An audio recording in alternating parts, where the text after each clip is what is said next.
Papa J used to say it takes less than a second to wake up. パパジはよく、目覚めるのに1秒もかかりませんと You 言うん can ですね。have an awakening in the time it takes to snap your fingers. ですからあっという間このスナップというこの音を鳴らす間に、覚醒は体験できます。And that is for a realization, an aha, うん to become so clear you realize it's the truth. で、今の話でいう覚醒っていうのはそのアーハ、の瞬間、つまり、真実に気づく瞬間は本当に一瞬で、わずか一瞬でいいと。But this initial aha doesn't stop all the other thoughts that come streaming into your head.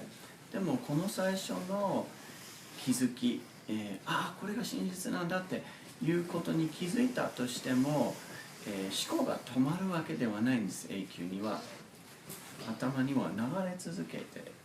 And this is where the work begins. It's not the end of anything. It's the end of illusion, because you know the truth now, but it's not the end of the way we do our life or the way we think. で、その瞬間から全てが終わるわけじゃなくて、そこから始まるんですよ。その、普通の人間っぽい生き方っていうのも続くわけですし、その何が終わるかっていうと、その幻想が断ち切られて消えるだけなんです。Now, once we have this first aha, we're awake. We know the difference between truth and what is not the truth. ですから、この最初のアーハ体験を、していれば、もう真実分かっちゃってるわけです。何が真実であり、何が真実でないかということを頭ではない理解がとことんできているわけですが。And having this understanding, this awakened understanding, means that you're awake. You've got it. Your search is over for the truth. ですから真実への探求という、その人生の探求は終わっているという意味でもあるわけですから、覚醒体験して気づいていれば、この深い洞察を得られているのであれば覚醒しています。 But the next step, getting from this aha to living this truth full time in the world, takes time. ところがその真実に気づいたところから次の一歩っていう、それを日々の人生に取り入れていき、その真実を生きるっていうを生きるようになるには時間がかかるものです。 So just because somebody has had the initial aha does not mean that they are ready to be a spiritual teacher. ですからその最初のアハ体験をしたからといって即もうあなた先生側で回りますよってどんどん教えていきましょうという、そういう準備ができているという意味では全くありません。 From this aha to realizing bit by bit what those beliefs and attitudes have been that have been hanging out in your psyche and letting go of them is a slow releasing process. つまりアハ体験で真実に気づいたらそれを応用していく、あ、これも、真実は本当はこうなんだということの小さな、日々の暮らしの中での気づきが気づいては手放されていくということで、だんだんとそのいろんな引きずっているものをが消えていくというか軽くなっていくというプロセスの始まりなわけです。I call it deepening because we are going deeper into ourselves and into the consciousness that we really are. で、私はその、覚醒後のプロセスをディープニングと呼んでいます。深く入っていく、深く自分の内側へと入っていく、自分の真実への理解も深まっていく、ことからディープニングと呼んでいます。And to do that, we need to recognize what shows up along the way that doesn't fit in the consciousness of truth. で、それは自分とは何なのかという、真実についての理解なわけなので、その何が深まっていくかというと、あ、ここれは自分じゃなかったんだという思い込みに、次々と気づいていってしっくりこない、というか自分と、は違うなという、誤った信念を引きずっている場面にこう出会い続けるわけです。So the deepening process goes from the recognition of what is not truth and then letting it go. It's two parts to it. ですから簡単に言うとディープニングのプロセスは、2段階のプロセスの繰り返しです。真実ではない部分、まだ持っていた部分に気づくという認識の部分と、その認識したら手放すという、2段階です。So my job as your coach and guide is to help you recognize what's not true so that you can release that and live in truth all the time. ですから、私の皆さんのコーチであり指導者であるその役割、とは何なのかということは、その真実ではなかった、ことに、ちゃんと気づけるようにその認識を持っていただくサポートと、その持ったら手放せるように、するというその2つのところへのサポートです。But my point is that it's really important that we be very vigilant, and when we see something that's not truth, we recognize it so that we can let it go. If we are nice about it and don't say anything, then it could be overlooked. でもここで強調したいのは、覚醒後のディープニングにおいては引きずっている思い込みを持っている時にそれが盲点となっていたりするから、そのやんわりとした言い方では伝わらないかもしれない、そういうものよりは私たちはやっぱりビシッと言って、手放せるようにしていただくことを優先しておいた方がいいと思うんですね。So a couple of things happen when we become more and more aware. And one is we have this opportunity for the ego to take over again with a different direction.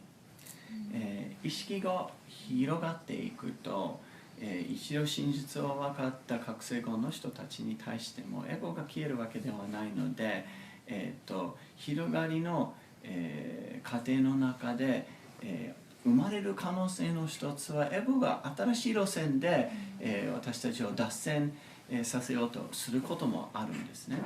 And that different direction is not about, oh, I'm seeking the truth, but it's, I found the truth and I now know everything. つまり真実の探求というその私はまだまだなんだというエゴが私たちがたどり着かないようにする覚醒前の、一つの壁となるものが、なくなる代わりに今度はもう真実分かってるからさという壁がというか落とし穴が覚醒後待ってるわけです私たち。This new attitude starts to form, well, I'm awake and they're not. だって私は覚醒しててあいつらは覚醒してないから私の方が分かってるさという、態度が生まれます。This is not the truth. これは真実ではないから。Because the true condition of everybody is being awake. というのは本当の意味の人間全員の本質的なあり方は覚醒したあり方です。At some level, every one of us knows the truth. つまり、あるレベルでは、一人一人全員真実分かっている部分を持っているわけなんですね。It may not be in our conscious awareness, but we do have that knowing inside of us. It comes from our source. 誰もがその自分の源である存在の源である部分から湧き上がってくる真実分かっている部分があるんです。それが表面意識にはたどり着かないかもしれないけれども、その感覚は持っているわけですね。That's why when this realization actually happens, we go, oh yeah, because we recognize this is the truth. だって覚醒の瞬間は新しく認識するというよりはやっぱりとかそうだったのかというその分かってた部分との再会みたいな部分があるのはこれがゆえなんですね。So there are some people that have awakened and they are now teaching that everybody is already awake. ですから覚醒を遂げて、教えている方の中に使われるセリフの一つとしては人間はみんなすでに覚醒しています目覚めていますという言い方をする人もいます。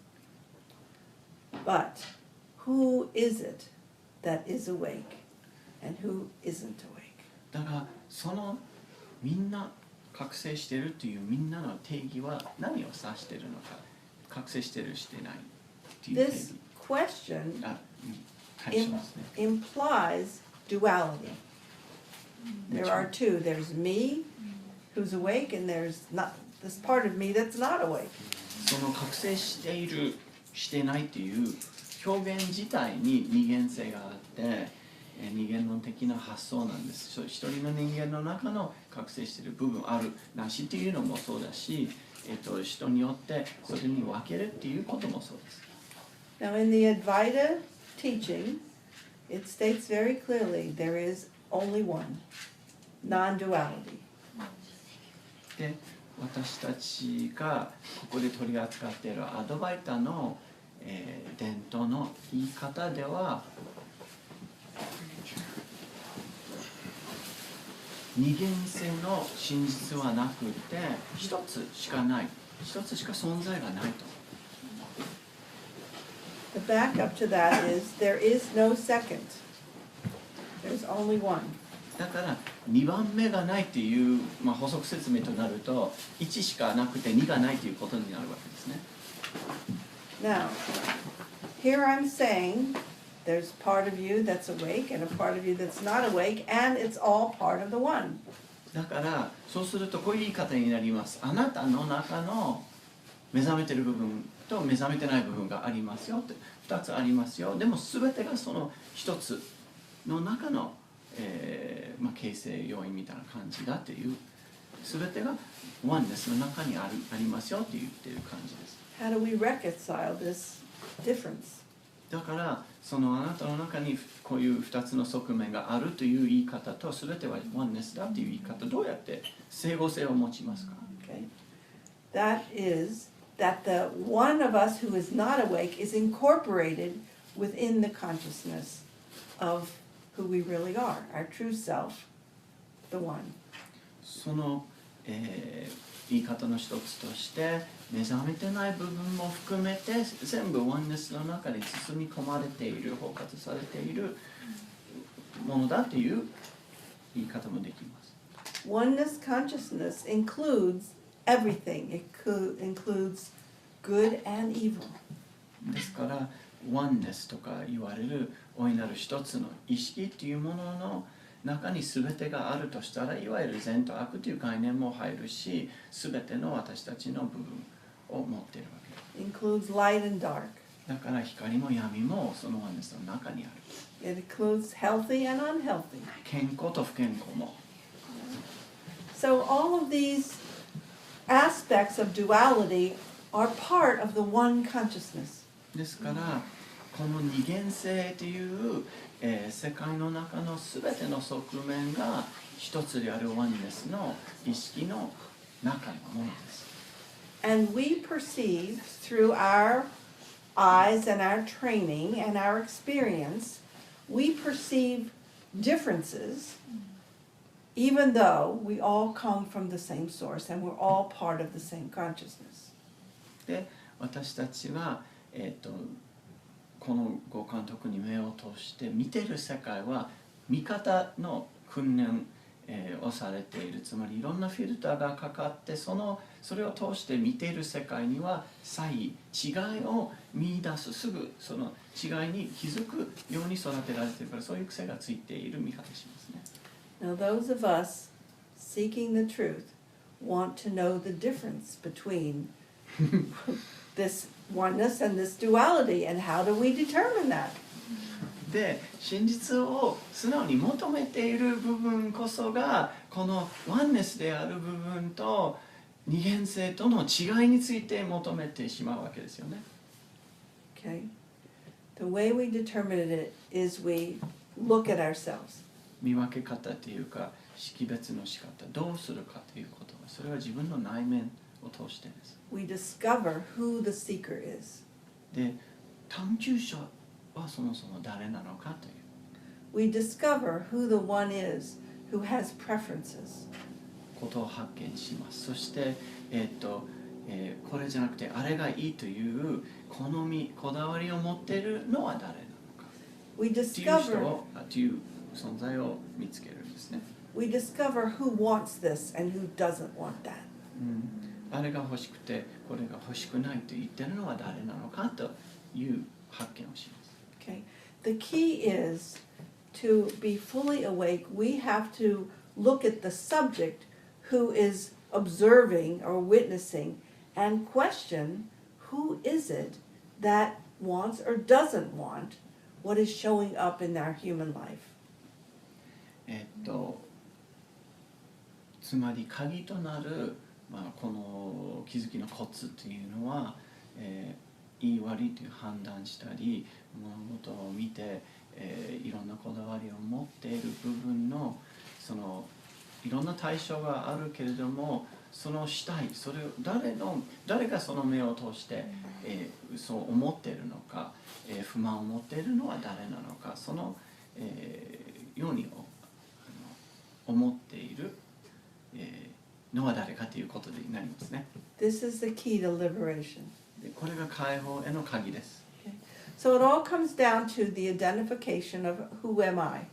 で結局私は誰っていう自己定義を特定することになるんですけれども。And this question takes us to the realization that we are not who we've been thinking we are. We are not the body. We are not the body's history. We are not the body's experiences, and we're not the body's preferences. Four things. Let me see if I can do it. つまり正しい同一視をするということなんですけれども、そうするためには誤った同一視をいっぱいしてるなということに気づくんですね。私とはこの体でもない、この体の持っている、記憶、歴史でもないし、体の持っているこだわり、好き嫌いということでもないし、あともう一つあったけど、history, preferences, but we're not the body, Body, history, the preferences. 4本指数えたんだけど、4本だけごめんなさい。聞いたら、Experience. 経験、記憶、好み、好き嫌いと体自体、それ全部違うということを認識するわけですね。Okay, so if we take all of those things and put them in one category and we put a label on it that says ego, personality, that is the false self that we imagine ourselves to be. で、この4つのものなどを全部まとめて一つのカテゴリー部類にするとその項目に名前をつけるとしたらエゴと呼ぶと思うんですよね。偽りの自分とかその思い込んでた自分の、間違った自己定義ということを言うと思うんですね。So since none of these are real, they're our imagination, we can recognize them and discard them whenever they appear. でこれらのものというのはリアル実体のないものであり、自分だと思い込んでただけなんだけれども違うって分かった時に捨てられるものなので気づいては捨てるという対象になる。Doing this in an ongoing way brings us to that place of presence. でこれを継続的に行うだけで私たちがプレゼンスと呼ばれる、空っぽなただ存在しているだけという、境地に近づいていきます。In presence, there are no thoughts and there are no judgments. プレゼンスの中には、思考もなければ判断もありません。There's no doing because there's no doer. 行動もないんですね。行動を行う人もいない。Now, does that mean that the body sits still all day and does nothing? No, that's not what it means. ということは体がずっと一日中じっとしてて何も動かないという意味ですかって言ったら違います。No doer means there's no I that claims doership. 行動するものがいないというのは私が行動していると主張する存在がいないという意味で言っています。The body can be used for lots of things, but if there's no one claiming, oh, I did this or I did that, there's no ego identification with the personality that's making that claim. もう体が忙しくいろんなことに使われることがあっても私がやったんだって主張する人がいなければそのエゴが自分なんだという主張をただしていないだけのことなんですね。And this is the point. When we let go of all of our ego identifications, I am this, I am that, I am not this, I am not that, what's left is emptiness. でこれこそ、いわゆる目的なんですね。私たちが私はこれであってこれではないあれであってあれではないというようないろんな自己定義に気づいてはその言葉自体全部捨てていけばいくほどどんどん空っぽになっていって空の状態で残るのはプレゼンスだけです。存在だけ。